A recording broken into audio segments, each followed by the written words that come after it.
It's another edition of The Reset. We are back in a lot to go over. Brady Henderson, he covers the Seahawks for ESPN. He joins us. Let's go.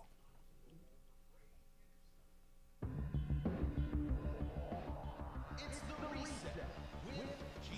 Scott. I got my road dog here with me today. Kat Stokes is rocking with me. What's up, Kat? We good? What up? Oh, We great. We We're about to great. get it down. And then we got somebody else who in with us today. He covers the Seahawks for ESPN. A good friend of mine, Mr. Brady Henderson. Brady, thank you for being here, brother. Well, thanks for having me, G. All right. Well, first, look, there's a lot to talk about. There's been a lot in the news for the Seahawks. But the first thing that I want to kind of go over is I want to talk about Geno Smith and DK Metcalf. Why didn't it work out here? I did not expect for the Seahawks to not be together with Geno and DK this season coming up, but it didn't work. Traded to the Raiders, traded to the Steelers. What happened? I think they expected at least DK to be there this season. Two kind of different situations, but both similar in the sense that there was some unhappiness there. And we'll start with DK. I mean, they planned on DK being with this team next season. And then I think what happened was it became clear over a series of conversations between the team and DK that he wanted out. And so I think between the fact that, they were probably going to have to pay him a ton of money.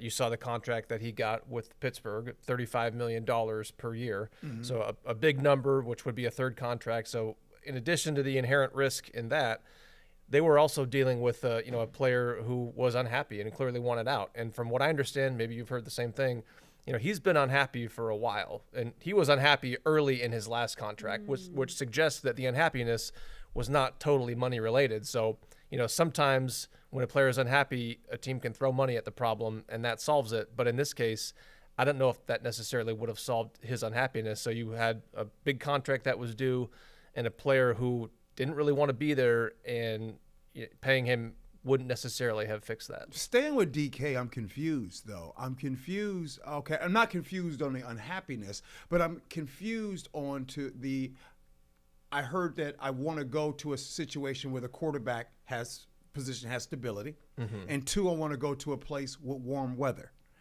He's in Pittsburgh, and right now they don't know who their quarterback is. Right. Yeah. And we never necessarily heard that come from DK. So the warm weather stuff, I'm not sure about that. But at any rate, I think that there was, it wasn't as simple as DK going to a place where he wanted to go. I don't think that Pittsburgh was by any means his first choice. In fact, I heard that the places he wanted to go were either Houston or the Chargers. Oh. So those would be warm weather situations. But it's kind of it was sort of a three-part negotiation, right? There's the Seahawks negotiating with other teams in terms of trade compensation. Then there's also DK Metcalf negotiating with those teams on an extension. And so it wasn't necessarily either the Seahawks trading him to exactly where they wanted to put him, based on the team that would give them the most in return. It also wasn't necessarily DK going to the place he wanted. It was kind of the best mixture of both of those things because, no team would be willing to give up a super high draft pick for DK if they didn't feel like they could sign him to an extension. So it was kind of a complex situation that they sort of had to find the best of both worlds, and that ended up being in Pittsburgh. But by no means do I think Pittsburgh was his first choice. Kat, DK was on with Mike Robb and Marshawn Lynch on their podcast, Get Got. Right? Yeah. And I was able to see a little bit of it, and there are some quotes in there that I really want you to respond to. Number one, the biggest one, he gave and talked about how at the very end he says, the grass is greener on the other side. Ooh. Your thoughts on that? I'm thinking just to the point that you made about just not being happy here. So, I always want to think the best about him. He did get engaged with that new signing. So there could be personal things in his life that he was like, Seattle's not for everybody. Maybe it was the environment. Maybe it was the locker room. I did remember they started calling him OG in the locker room, and he was not a fan of that. So, that could have been part of the reason where he was like, nah, I want something different. And grass. I don't know. When it comes to skill and when it comes to like the team, though, like you go into a team where we still don't know your quarterback. And you a lethal receiver. So I don't know about the grass being greener about team-wise, but maybe it's just an environment shift. But no, you know me and analogies. It reminds me of somebody getting out of a relationship, getting into a new relationship, and really we looking at the person that they're with like, we ain't feeling it. However, we see them smiling and happy. Do you see the happiness on DK? Have y'all seen how happy my man looks? When the last time you seen him smile that damn much in the press conference? Come on now. It's crazy. Now, back to you, Brady, when it comes to Geno. Let's slide over to there. I thought a deal would get done. I thought that Geno would be the starting quarterback this season coming up. I thought, around 35-ish million maybe per season. What happened there? Yeah, I think you were spot on the number because from what I understand, that is the number that at least their initial offer was.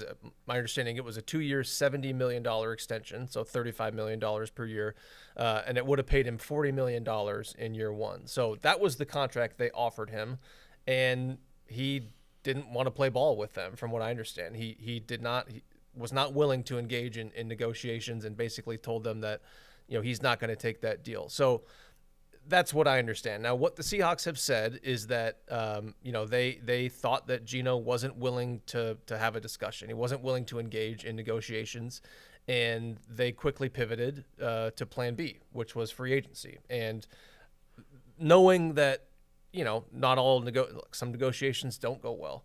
I think they had a contingency plan in place, which was they were going to, look at other quarterbacks in free agency, Sam Darnold being at the top of that list.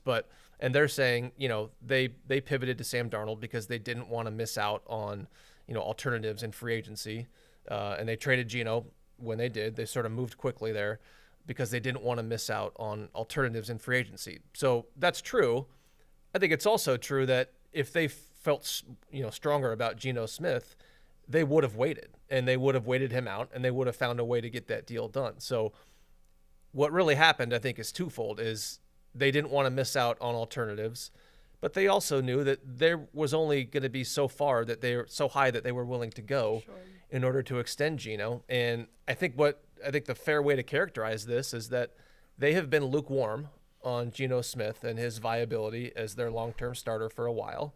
And they were going to offer him what they thought was a fair extension, and they were going to be willing to walk away if he didn't want to play ball with them. And so I think the fascinating part of this story is that if Pete Carroll had not come back to the NFL, I think Geno Smith would still be with the Seahawks because the Raiders gave the Seahawks an out, and the Seahawks took it. That was a fire point that you just made. Fire in the booth. If Fire in the Pete booth. Carroll does not come back to the NFL, That's real. Geno Smith is the starting quarterback, and I have believed that, so I love how you put that right there. Now, one thing that stands out to me, Kat, is this.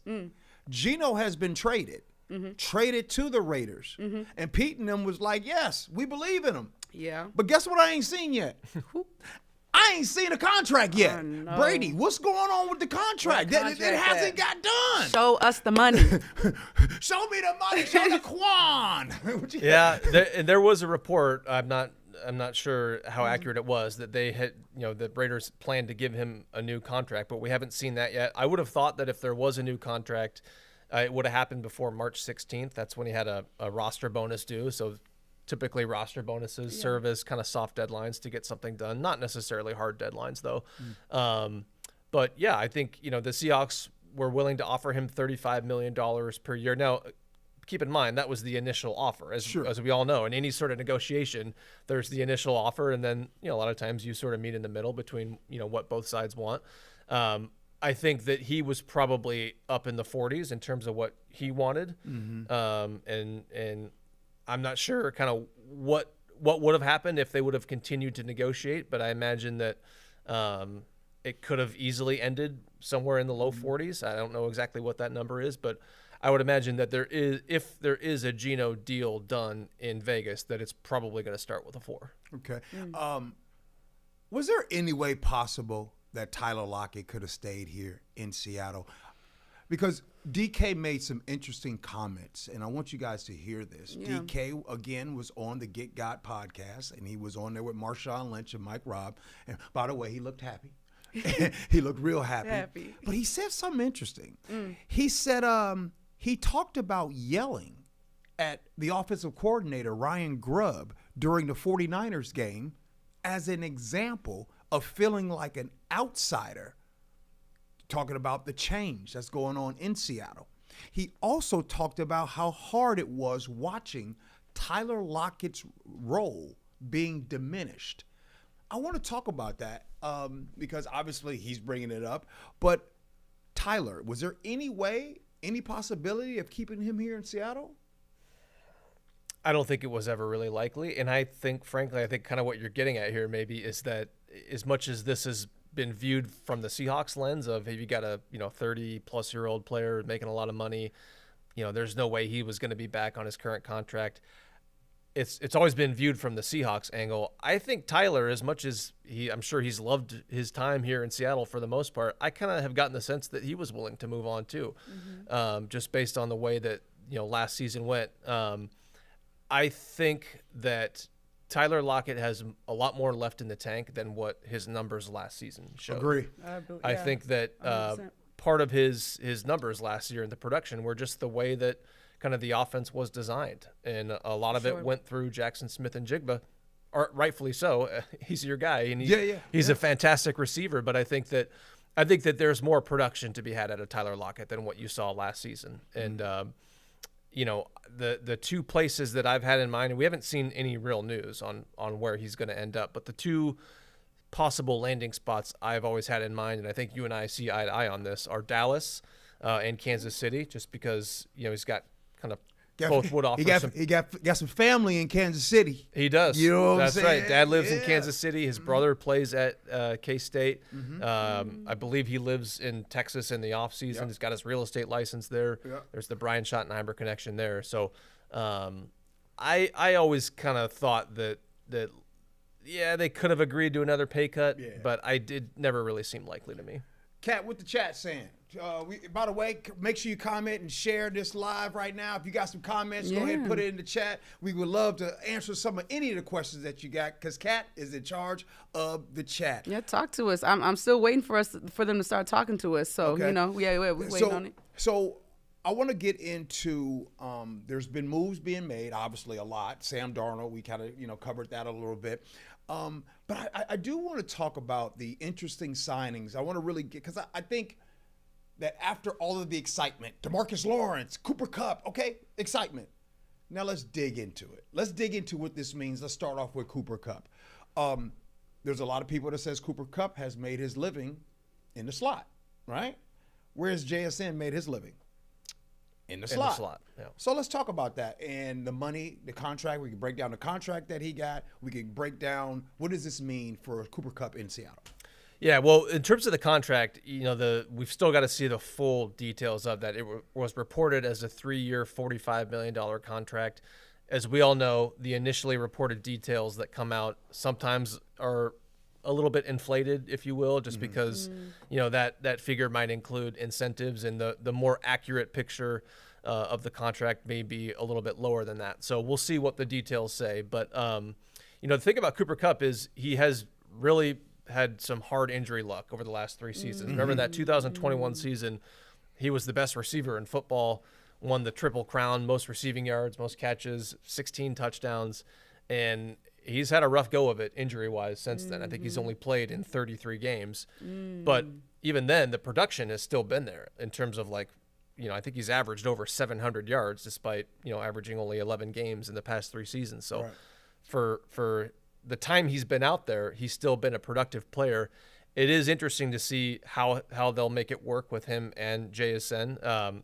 The point that Kupp made the other day when we talked to him for the first time at his introductory press conference was he has technically mostly been in the slot, but a lot of those routes that he's ran, he's been sort of on the outside, and it gets a little convoluted in terms of whether or not that counts as being a slot receiver. But the bottom line is that is his skill set. He's never really been an outside speed guy, but I think he's crafty enough and versatile enough to where a good offensive coordinator can find a way to make it work with both those guys. Kat, did you notice that Cooper Kupp understood the assignment at his press conference the same way Sam Darnold pulled up in the flannel?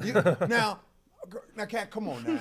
You and I both know, never in the history of Seahawks history has back-to-back folks pulled up in a flannel. In a flannel, and he had the Pearl Jam on under. Whew. And the Pearl Jam concert that he was wearing, Yeah. my boy wasn't even born.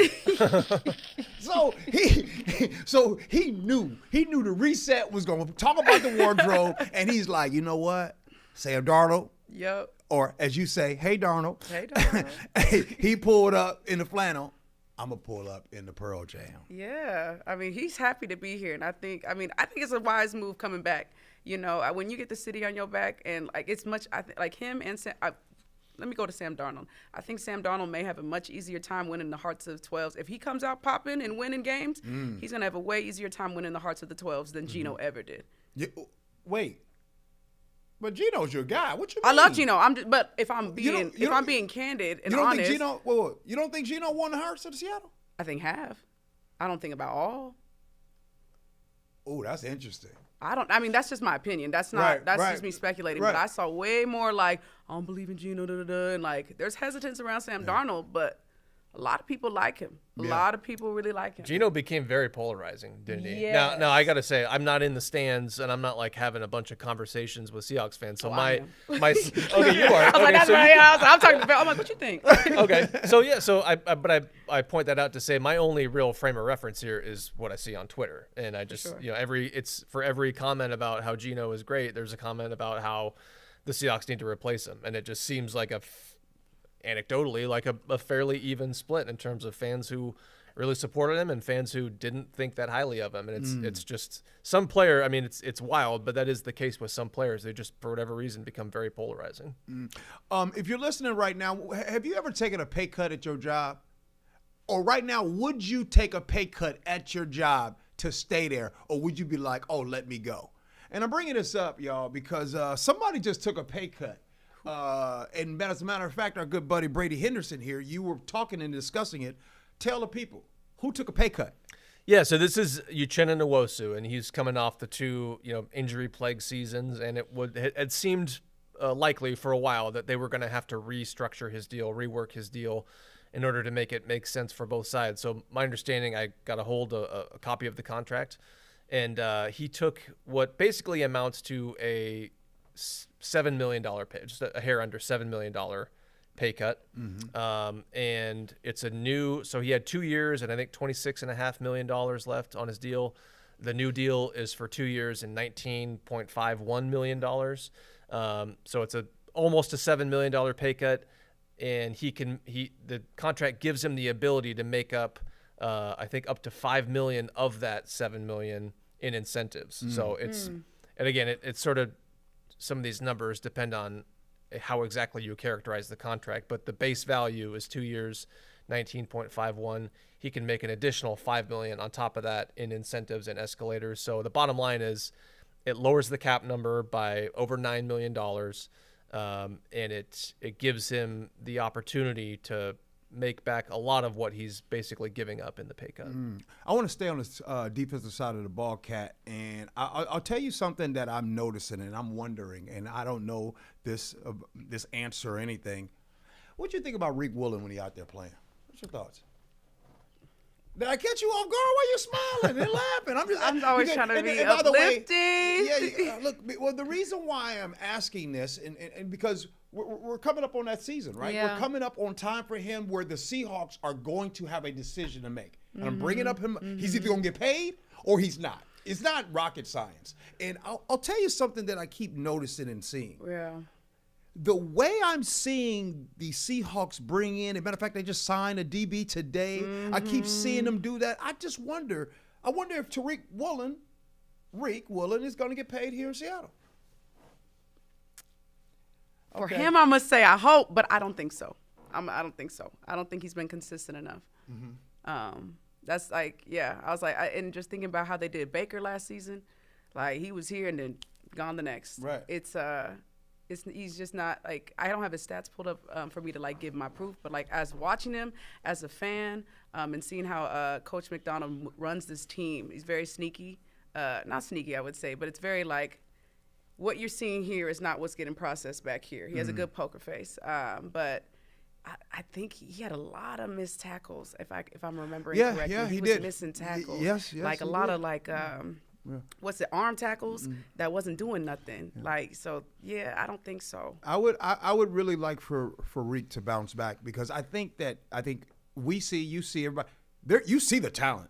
Yeah, You see absolutely. that there is Absolutely. extreme talent in Reek, and sometimes he does things and you're like, oh my goodness. Facts. But speaking of talent, I want to go back to Sam Darnold, and you have watched and seen the contract. Have you seen the full contract with Sam Darnold? Have not seen Sam Okay, Darnold's but full one of the contract, things that I have seen is, because one of the questions I'm going to ask about one specific move that the Seahawks need to make. And by the way, if you're in the chat, you can go ahead and put that down. What is the one move that the Seahawks need to make?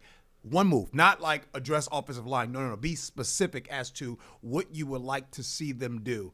And it could be whether it's the draft or free agency. I saw in Sam Darnold's contract where the Seahawks, I think there's a guarantee they're on the hook for like $35 or $37 million. 37 and a half. 37, yeah, 37, meaning that's really a year contract if things, you see what I'm saying? Yeah. What's the likelihood that the Seahawks say, okay, everything's cool, but still in this draft, we get a quarterback? Yeah, I could definitely see it. Now, it's always, anytime you talk about the possibility of the Seahawks drafting a quarterback, it's hard not to remember the fact that in, 15 drafts under John Schneider, they've only taken 2 of them.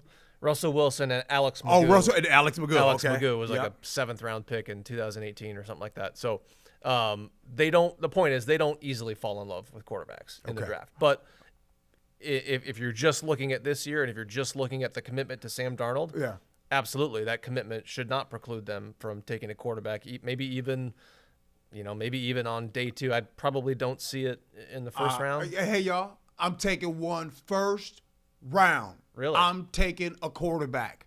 Absolutely. Who's your guy? And well, y'all know who I got my eyes on. Should I tell you? Should I tell you who I got my eyes on? The chat want to know. You know what I mean? Who won the national championship this year? Dude, them Buckeyes. The Ohio State. Who was the quarterback for that team? That boy can run. Guys love him. He's got the charisma. He reminds me of Matt Hasselbeck. I know y'all get tired of me talking about Matt Hasselbeck all the time, but y'all know how I feel about him. What's the chat saying right now? What's the chat saying? I mean, we got a few questions if you want to go there. Come on. We have points too. We got 6 minutes, so go ahead. 6 minutes, all right. Someone's asking, what do you think about Bobo playing on the team by Jacob or Lau? Do you think Bobo will get playing time? Go ahead, Brady. You can start off with Yeah, that. I think he's got a lot going for him in terms of he's he's a depth guy at receiver, so maybe he's your 4th receiver. But the fact that he plays special teams and he's a good special teams player, that's when you're not one of the top 3 receivers. You really got to make your mark on special teams in order to justify a spot on the roster, and he does that. So yeah, I think I think he'll be on the team, but it's probably going to be as the 4th or 5th receiver. Okay. By the way, I love Bobo, and I'm not just saying that. Watching him in practice, and you really see him, his technique, his routes are impeccable. Now, I know everybody talks about the speed, but whatever about the speed, because as you know, it doesn't matter. It matters about your release, how you're in and out of your breaks. Bobo is a very good wide receiver. I rock with him. What else we got in the chat? Jacob Letho, your boy, he is agreeing with you about Will Howard from Ohio State. He was definitely thinking that. One guy named MV, he is kind of confused and he doesn't understand the trades for Sam Darnold, Cooper Kupp, Marquez Valdez Scantling is an upgrade over Geno, Tyler, and DK. Okay. I can go first with that. Yeah. Let me tell you why it is an upgrade. It's an upgrade first of want to. Want to. You heard DK say it. Now, look, I'm mad love for DK. DK is a phenomenal wide receiver. Absolutely. DK was phenomenal. He was drafted here and everything. But he wasn't happy. Yep. So how can someone be successful? How can you be successful if you're not happy? For sure. Right? Geno Smith. he didn't want $35 million per season. Geno Smith, like Brady says, he wants a 4 in front of it. He doesn't want to be here. He'd probably prefer a 5, but in terms of yeah, right. Yeah, but so with Brady. With that being said, I think, and I'm not just saying this. I'm being serious. I think the Seahawks are better off because the people that are here, they want to be here. Cooper Kupp decided Cooper Kupp turned down the Dallas Cowboys, where his boy, Junior Adams, the wide receiver coach that he had at Eastern Washington, is the wide receiver coach with the Dallas Cowboys. So that ought to let you know Cooper Kupp coming home was great. Yeah, and I think it's easy to just look at it in terms of who's the better player, the guy they had or the guy they replaced him with. But that's one part of the conversation. I think the bigger picture is you got to factor in the contract situation too, and you also got to factor in the attitude. And so when you factor in those things, like, okay, DK Metcalf right now over the next 3 years is, assuming nothing catastrophic happens injury-wise, he's going to be a more productive player than Cooper Kupp, I would imagine. Yes. But the question is, it's not just about the production. It's, do you want DK Metcalf at $35 million a year when he's unhappy and you don't know if the new contract would make him happy? Or do you want Cooper Kupp at $15 million a year? If it even is 15, it might be closer to 13, 14, but a guy who clearly wants to be here. So, and I think, with Geno Smith, I don't think Sam Darnold is as talented as Geno Smith. Neither do I. I think Geno Smith is a more talented player than Sam Darnold. But Sam Darnold is 7 years younger. Mm-hmm. He has maybe more long-term upside because of that. Mm-hmm. He was going to be cheaper than what it would have cost to extend Geno. Mm-hmm. They also got a third-round pick out of that quarterback swap. And Sam Darnold, clearly wants to be here. And I think part of those moves, again, I think Plan A was to have both of those guys on the team. But part of the appeal in Plan B, I think, for them is that they have guys who are maybe going to be a little bit more happy to be here, a little bit more team-centric. And I think that is important when you want to empower your coach and give your coach sort of the ability to build the culture that he wants. Sometimes it's hard when you have guys who were with the previous regime. Some players, they transcend that. Jaron Reed transcends that. They wanted Jaron Reed back, and they signed him to a 2-year extent to a new 2-year deal. It doesn't always work that way, though. Sometimes it's hard for when you have guys who have been here as long as DK and Geno Smith had been here. Sometimes there's appeal in moving on from those guys in order to help reset a culture. Brady Henderson, he covers the Seahawks for ESPN. Man, you see what I did there, by the way? Reset. The reset. Oh, I actually didn't mean to gotta do that. bring him back now. We gotta bring him back. We gotta. Brady, look. I don't really give this to many people that cover the Seahawks or in sports media. I'm gonna tell you in your face and in front of everybody. I respect all the work you do. I respect it because it's honest. I respect it because you don't. I've known of situations where you just don't jump to be first. We are now in a society where you can just say whatever and it pops. I want to tell you that the work that you do is extremely well done, and I don't take that lightly. That really means a lot to me. And I agree with what you say about how the tendency nowadays is to want to be first in lieu of being right sometimes. And so I appreciate that you notice that and you say that. And I appreciate you having me on here. I want to say something too. Like, you will always have like a very special place in my heart because I was working in this building, 10, 15 years ago, and very early in my career. And I had no business being on anybody's radio show or anybody's podcast because I could hardly put two sentences together on over the airwaves. But you had me on, and that was big for me in terms of just getting those reps and building my confidence and getting my name out there. So I always have really admired you just for who you are and the way you've built up your career, but also especially for giving me a chance when, you and the late great John Clayton, the professor. Come on. You were two people who had me on their shows when I really didn't have any business being on anybody's shows. So Appreciate you, brother. Brady Henderson, everybody. Kat, I always love and respect you, girl. Appreciate you being with me. Thank you, and we're going to do this again next week. It'll be opening day next Thursday for those Seattle Mariners. But one of the things I'll leave you with is this. You heard Brady Henderson talk about it, so I'll remind you and tell you again. When you're thinking about that player on your favorite football team, hopefully it's the Seahawks, remember it comes down to three things. It comes down to talent on the field. It comes down to culture and chemistry inside of the locker room. And it also comes down to contract, right? Those three things have to make sense. And the team in the NFL that does it the best, well, they'll be the Super Bowl champion, right? Every year, there's 31 teams that don't win the Super Bowl, period, point blank. Kansas City Chiefs did not win the Super Bowl last season. So I'm out of here. Paul, thank you for all you do, brother. My man Paul Holden is, of course, the engineer doing his thing. Hey, we'll do this again next time. Appreciate you rocking with me. Love you for that. And as always, be kind.